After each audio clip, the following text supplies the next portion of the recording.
my first question has to be around, I guess, breath work. And correct me if I'm wrong, but it feels like you started in that journey and then have kind of like moved into how breath work can help people during pregnancy and post pregnancy. Would that be a fair assessment? Yeah, it's been an interesting journey. It's not one that I thought I would walk the path of, I guess. Like I went to uni and did a Bachelor of Communications and now here I am. Um, Oh. but I have lived overseas for 15 years. I'm back in New Zealand now, and I was just so lucky to connect to such a amazing community of people when I was living in Canada that we're all about holistic health and just really going back to the roots of what wellness is for us. So the term breath work, I guess, has definitely been. Can I pause there for a second? Were you curious about that world before, or did it kind of find you? Okay, so it wasn't like Yeah, a complete come to Jesus kind of no. moment. Okay, cool. There were definitely moments of that. I was like, Yeah, whoa, I sure. thought I knew stuff. But no, it's always been a part of who I am and my upbringing, right? And I think just being, you you go to these certain places in life where there's just parts of you that come alive. And Canada is that place for me. And I guess the word breath work is not thrown around, but it's definitely something that yeah, we all have our different opinions of, and I certainly did as well. So I really wanted to get behind the understanding of it, and that is obviously our nervous system. So I kind of nerded out and just went into the whole of study with nervous system and how that impacts our entire being. Yep. Um, and then obviously from there, the breath is connected to that. Um, when Now, I was, for yeah. anyone who might be like, yeah, breathing in and out, or I don't want to, go to like Wim Hof levels or whatever, like when you say things like connecting to breath or breath work, are you meaning exercises, a way of living? Do you are you always conscious of your breath? Like, yeah, just to kind of like boil it down a little bit in case Yeah. the whole world that people are like, I don't want to do the type I of know. anything. Yeah. And I guess that's what's come across is people think breath work, they think Wim Hof, they think ice plunges, and that's great. But there is so much more to it in terms of the impact every single breath has on our body, whether or not we are actively engaging in breath work, right? So that's what I really wanted to bring across, and what I did a lot of in Canada was just that foundational understanding of when someone tells you to breathe, this is actually what's happening. This is how your body is taking on each breath. And in that split second of an inhale, you can change your entire chemical balance in your body. Wow. Um, so it's not just that sense of, I'm going to do some breath work to achieve something, to sit in cold water for 5 minutes, which is great. Yeah. It's, I'm going to be conscious of my breath as a way of living, as a way of being, because it will impact me in every single way, my mental health, my emotional health, all the things. Could you just, as an example, I know this is primarily an audible platform, but give an example of what bad breathing and good breathing is. Like, so people might be like, I think I breathe fine, but not be aware that perhaps the type of breathing that they are doing. I know there was that book about nose breathing is the only way to breathe. And so, yeah, could you give us some Yeah. examples of good and some examples of not great? Yeah. So basically, every breath pattern is connected to an emotional way of being, so an emotion. So if were to look at someone who was getting frustrated or angry, you would see that their breath might be quite short and sharp and quite high in their chest. Yep. And if you were to look at their body, like they'd be quite tense, the shoulders would be up. Yep. If, like just describing it, you feel it, right? And you feel your breath correspond to that. So it's kind of like that, like it's just that constant building. There's no release, there's no let go. Yeah. So it is that inhale. Our inhale is directly connected to our adrenal glands. So if we're sitting in that sort of short, sharp inhale state, our adrenal glands are constantly firing. To be slow and relaxed to wind down is directly connected to our exhale. So that's to really take that exhale through our body, take the inhale through our body to really feel the breath in all parts of us. So yeah, to be able to recognize the emotion you're feeling, and then to have that awareness of, or that witness state of what your breath is doing, can be so powerful. And that's something that you start to see in people as well. You start to notice how they're breathing. I know. I was like, as soon as we started talking about it, I realized that I'm like so short in here, like, yeah. So, And and we I am all are. always kind of quite hunchy and quite busy and quite, yeah, Yeah. using a short breath often. Yeah, I didn't know whether this is a now or later thing, but, and you tell me, because there's so much I want to chat about first. Would it be better if maybe like a little bit later on we did practiced a couple of breath techniques? Of Okay, course. we'll do that Yeah. at the end. Talk to me about pregnancy and breath work. And Yes. this, again, my first thought when I think pregnancy and breath work, I'm thinking, oh yes, the desirable birth process that everyone wants, where then, not even really pushing and they're able to breathe their child out of them. And Yeah. And like not breaking a sweat. Like, yeah, yeah, totally. Yeah. we all wish, right? Yep. I think guys would probably give birth if that was the case as well. So when it comes to breath work, or the breath and the nervous system and pregnancy, oxygen is obviously a huge thing for us, for our bodies. We're growing a little baby, and there's just so much demand on what we're taking in and also what we're giving out as well. Yep. With pregnancy, obviously stress levels is really important. So for women to understand, again, their nervous system, how their breathing affects their adrenal glands, what they can do in a moment, whether it's before a prenatal appointment, or, if they're having a moment where they're like, oh, something's not feeling right. I haven't Right. connected to baby today. What can I do? I can take a deep breath. I know what this is going to do for my nervous system. I know what it's going to do for my baby. And to have that awareness and practice during pregnancy, I think will build up to such a powerful form of support for them during birth. Because the last thing that you want to tell someone giving birth is just breathe, because it falls dead. They don't understand that. They're in a different world. Their body's going through so much. But if you were to tell someone to take that deep breath and they know what it could do for them and how they could use it, it lands so differently. How have you found breathwork work with trauma? And perhaps a question before this, I noticed a lot of the stuff you speak about is around C-sections. As someone who hasn't had a child, what would you say are some of the misconceptions that people have going into it, or some of the traumas that women carry around C-sections that I might not be aware of? I know some people opt for C-sections, but I noticed a lot of your pages kind of dealing with a little bit of a trauma, a bit of a disconnect, and a lot of your community really has latched on to you having a voice in that space. Could you kind of break that down for me as someone who hasn't walked that walk? And also, falling on my sword here, I know friends who have, and perhaps I haven't offered, could have done more in that space because I didn't think of it as much of a thing, which is my own ignorance, and which I'm happy to admit. Yeah.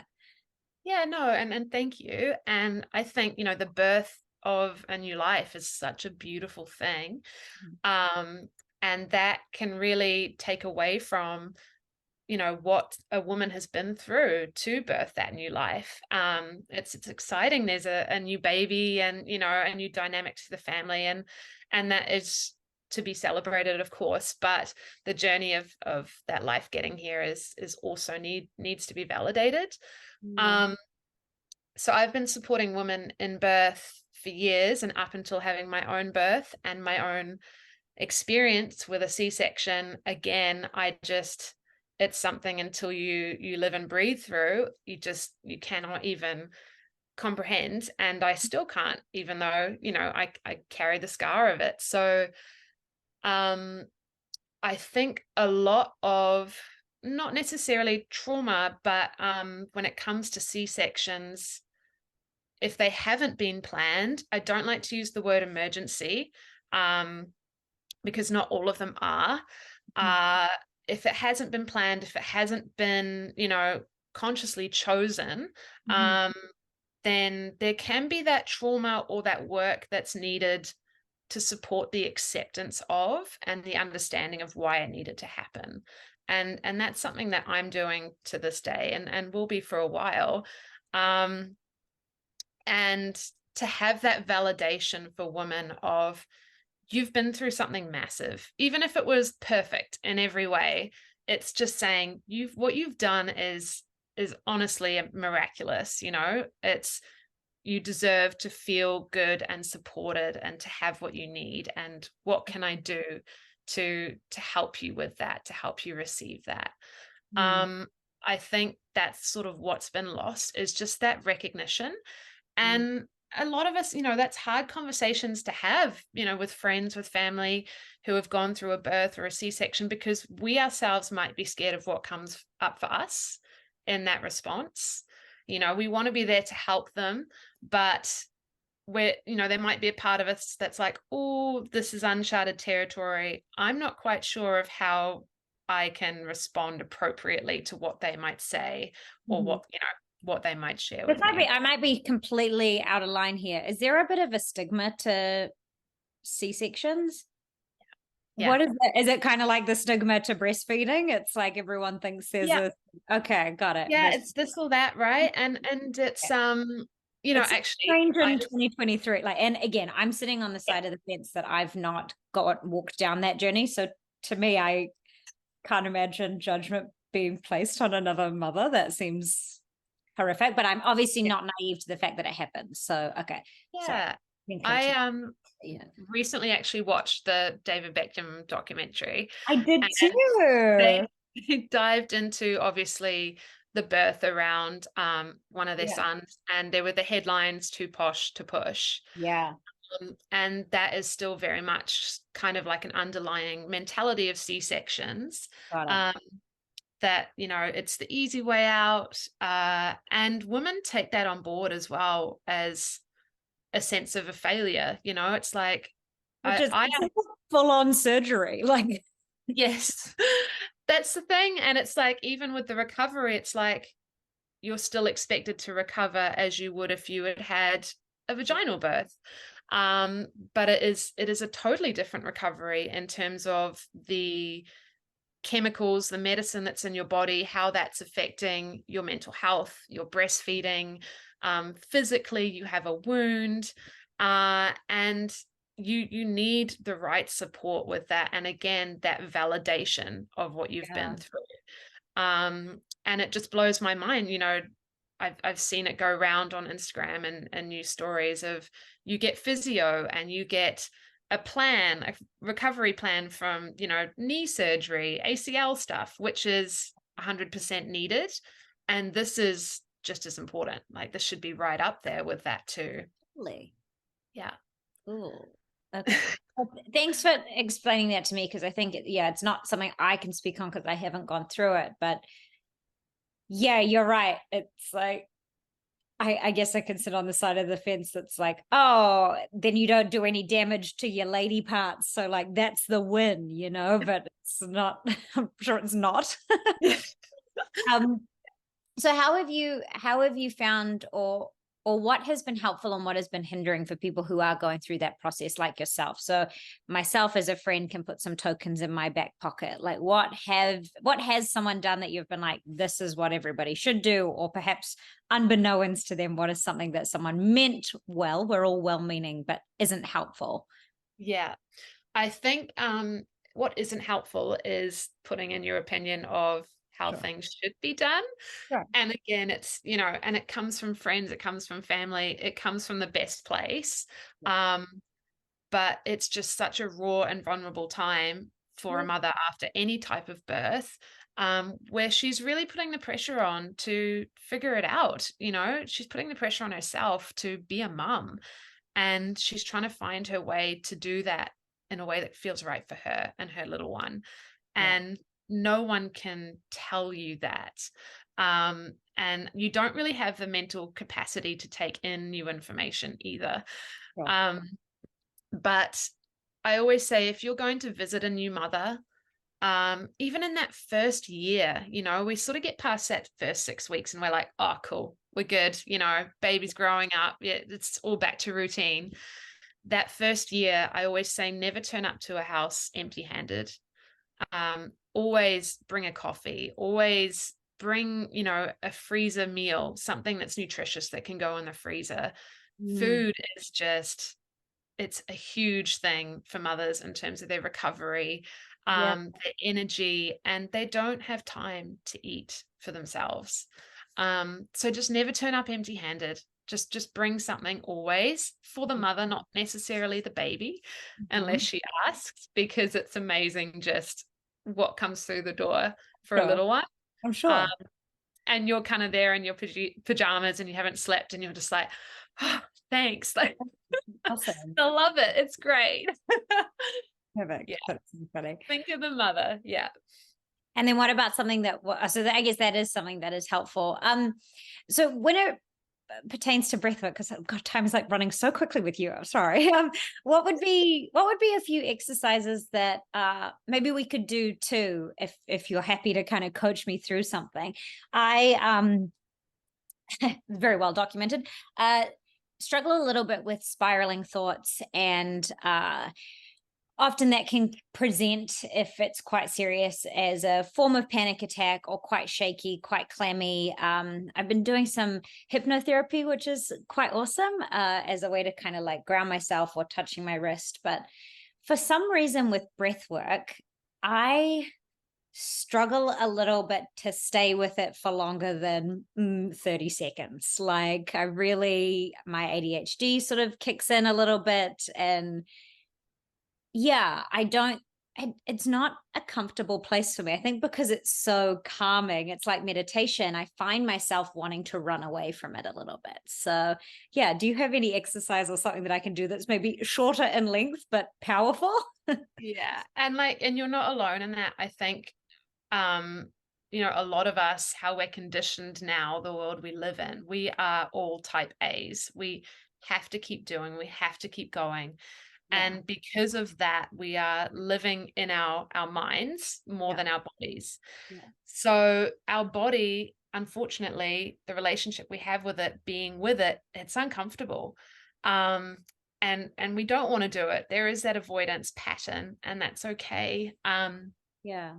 So when it comes to breath work, it is about literally going in with every inhale. And that's so foreign to us now. So I think it's that awareness as well of saying, okay, what am I avoiding here by feeling? Because when we breathe, we start to feel, you know, literally, physically, we're in the present. Yeah.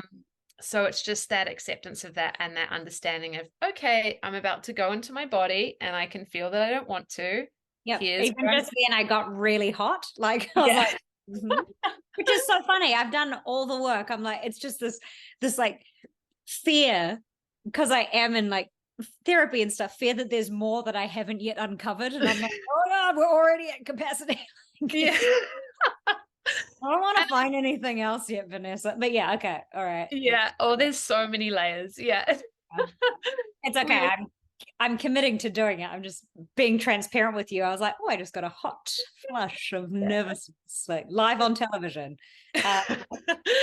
Hey, no, you're human, right? So I think there's nothing to be afraid of in terms of being in our bodies, like to look at how, you know, great our bodies are. Like, they're literally carrying us through this life. It's like, let's explore them. Let's have that curiosity. I love to use that word because it's kind of like tricking the mind into thinking, oh, what if I breathe here? Like, what am I going to feel? Or can I take a deeper breath next time? You know, kind of challenging yourself in that sense, and changing the narrative of, I don't want to do this, I'm scared of what I might feel, or this is boring, I've got things to do, to, oh, why don't I, like, you know, take a breath like this next time and see how I feel. So yeah, kind of tricking yourself in that sense. But to do two short ones, counting is probably one of the most common breathing techniques that we have. Yep. And again, that can be hard for people. It's hard for me too. I don't know if you've heard of box breathing. Is that in for four, hold for four, out for four, hold for four? Okay. Yeah. So it's Yep. creating that box. So you're also counting while trying to visually draw that box in your Okay. mind. And again, I like to say, add a color to it, like really pull focus into creating that box and getting lost into what that looks like for you while you are breathing those counts. Okay. Um, those counts don't have to be 4. They can be 5, 6, depending on what feels right for you and your capacity to breathe, Okay. just as long as they're the same per side of the box. Mhm. Another one as well is to lie down and, you put your hand on your belly, you put your hand on your heart. That's easy to do. You focus on the weight of that physical presence. Mhm. I almost like to get a weight. So I've got like a rock that I borrowed from Whistler Mountain. And it's a bit of quartz. And I Like, put it I'll bring it back. yeah, I go hiking and I just collect rocks. yeah, good. Um, and I put it on my belly instead of my hand because it's so easy for me to, take it away, get frustrated. So I put an object on my belly or beyond. I go lower than my belly and I focus on trying to lift it with my breath. And you can do that with any part of your body where you want the breath to go. Put something that has a bit of a weight to it. Mm. You can really focus on, again, bringing that curiosity, that sense of a game to, of like, can I lift it? How high can I, what's the weight behind this? How can I feel into it? And that kind of switches the narrative of I'm lying here breathing and I'm bored and I don't know what's happening. Um, Mm. so it's little things like that explore what works for you. But a main point is when you do feel yourself in that heightened state, shoulders tense, breath is up here in the lungs, try and just focus on lengthening your exhale. So no matter what you're doing, and no one realizes what you're doing either. If you were inhaling for 4 counts, maybe try and exhale for 6, or try and with every breath. Normal, but I find it so much easier to inhale for longer than exhale. Is that a normal thing? Yeah, and that's just the balance of where your breath is going in the body. Ah, So technically we have 3 diaphragms. When we think about breathing, we just think about the lungs, but yes. our first diaphragm is right down in our belly. And I always say to women, breathe even lower, breathe into your pelvic floor, take that breath right through and down, because that's where you're going to start grounding. That's where you're really going to come back into your body. And then bring that inhale up and expand it through and out.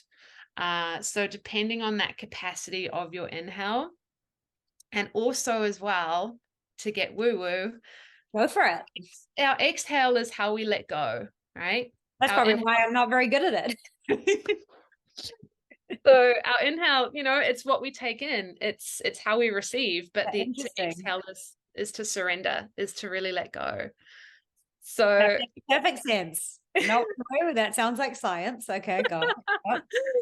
So yeah, it's just Okay. bringing some awareness to that. And also, I use this with children. Imagine you've got a hot coffee or a hot chocolate for kids, and you're breathing it in. You want to smell it, so you're taking a big inhale, and then it's too hot, so you've got to blow it out. So again, it's those little visualizations that you can find for yourself that might work, that kind of get you out of your head a little bit and focusing on a vision or connecting it with the breath. Now, when you say connecting with breath, doing these box breathing, just so I'm clear, are you meaning in through the nose, out through the mouth, or are you entirely nose oriented? Because now that I'm read part of the breath book, I'm like, we were It's supposed good, eh? Yeah. to tape over our mouths, and like, I'm not a mouth breather, but when I do intentional breathing, it does feel like it in through the nose, out through the mouth. Is that the correct? Yeah. So, and it's interesting, there's so much being open now Yeah. in terms of studying this. Obviously the difference in volume is a big one. So when I do some sessions with clients, I get them to breathe in through their mouth because they're taking more inhale in. And they're also relaxing the jaw. So our jaw is connected to our pelvis, right? So to relax the jaw, to take in the breath when we're trying to relax the body will help, obviously, our root, our pelvis relax too and open. To breathe in through the nose, obviously that's how we're designed. I come through from a family of mouth breathers, so it's been really interesting for me over the years to like experiment. I did the mouth Yeah. shape, And how and did you go? You're like, yeah, flying. and up until probably my last few weeks of pregnancy where nothing was comfortable, I was like, it's coming off. So I have to get back into it. And I noticed a huge difference, a huge Wow. difference just in how my body was taking in my breath when I was asleep, because obviously that's our subconscious breath pattern as well. So if we're breathing, short and sharp through the day, that's likely how we're breathing when we're sleeping. The mind controls the body, subconscious. Totally. So yeah, I did notice a difference after a while when I got used to it. So I recommend it. But I mean, there's no right or wrong. Obviously, we're designed to breathe through the nose, but in any given moment, again, it's that understanding of what works for you and how you can use the breath. All this yawning, all this breathing is now making me yawn. I'm not even tired. I think it's like my body's like, do you not have enough oxygen? What is going on here? Which I'm Yeah. assuming is a normal reaction once you start to do breath. Are we running out of air? No, it's amazing. Like once something comes into your awareness with it, and I always say, we're all human, we're all so busy. Just connect taking a deep breath with doing something you do every day. So whether you're making a coffee or stopping at a red light, every red light you stop at, take a deep breath and just start to train your mind to correspond to that action you're doing with checking Yeah. in on breathing. And that can make a huge, huge impact. Yes, I love that. I don't know where half an hour has gone, but I did want to ask something I ask all my guests is what their brain looks like. You've been listening to the show, so I'm sure you might be prepared for this question, but what does your beautiful brain look like up there? What's going on? It's since being postpartum. Yep. So How old is your he's just turned 1. got Yeah, it? he just turned 1. So I slowly feel human again, whatever that is. But if it's not thinking about him in terms of, okay, food prep, nap times, all of the things, Yep. honestly, it can just be like a blank. Like it's Oh, just like beautiful. waiting for that next like moment. But I have to be careful because going through a little bit of postnatal depression myself and Okay. my understanding of the nervous system, that for me initially, just that blank state was just being sort of void of emotion and thought. That was my way of just kind of being in, freeze mode, really. Right. So just not feeling at all. So I have to sort of have my understanding of when I'm sliding to that point or when I'm actually just having a moment of not thinking and Yeah. Did you self-diagnose that or were you yeah. yeah, and I'm so grateful the community I'm in, the women I work with, they were able to recognize and support me through everything as well. And that's something that, during pregnancy, I worked my ass off to build because whether or not I would have needed it postpartum, it's so important that it's there. Was there anything that you did do once you were aware you were in postnatal depression that was helpful? Just because I know there's a lot of people with opinions on things of what you do. Was there anything that you yourself did find helpful to try and at least move through that space? I know it's not a quick fix by any means, but Yeah. And I think, you do change who you are on the other side of birth. And it's hard because what might have worked for you before you became a mother is something you completely have lost hold of. as a mother. Something for me is nature, always, getting out. And it was even, no matter how hard it was or what I had to do to get there, it was leaving the house every morning, rain or shine, to just get out and do a walk with my son, just around the park, get some air, put a podcast in, just doing something to again switch it up for me, and to just get me out of my head and taking on board what was around me, and trying to, in those moments as well, really take those deep breaths, and get back into my body, because I know moving to that sort of darker side of my thoughts, it's when I'm not breathing, it's when I'm not in my body and I'm numb to it all. So it's coming back through the breath. Oh, well, I'm so glad you're on a journey out of that. I haven't experienced obviously postnatal depression, but I have a very well aware of what depression can look like, or my experience of it. And yeah, sometimes feeling numb is a scarier feeling than feeling horrible. Like it's a bit meh, yeah, nothing. So I'm glad you're on the up of that, and I'm sorry that you went through that. That's not fun for anyone, but given the line of work you do, I'm sure if nothing else, it's made you better at what you do with more empathy. It's always a silver lining in it somewhere. If people did want the opportunity to work with you, how can they find you? Yeah, I'm back in New Zealand now, which has been an adjustment. So back in Auckland, I work out of the Auckland Physiotherapy Clinic in Newmarket, and it's such a cool space in terms of just, it's such a broad support team there, physios, health coaches, all sorts. So yeah, I'm other side, like behind the pools kind of area. yeah, it's the big brick building on the way to Parnell, right by birth care, ACG College. I think there's a college, a school there. So yeah, it's one of those ones you drive past and you're like, oh, that's what's there. Yeah. So otherwise I'm online as well. Awesome. Hey, thank you so much. Sorry, I went a tiny bit over, but I've really enjoyed our chat today. Super informative.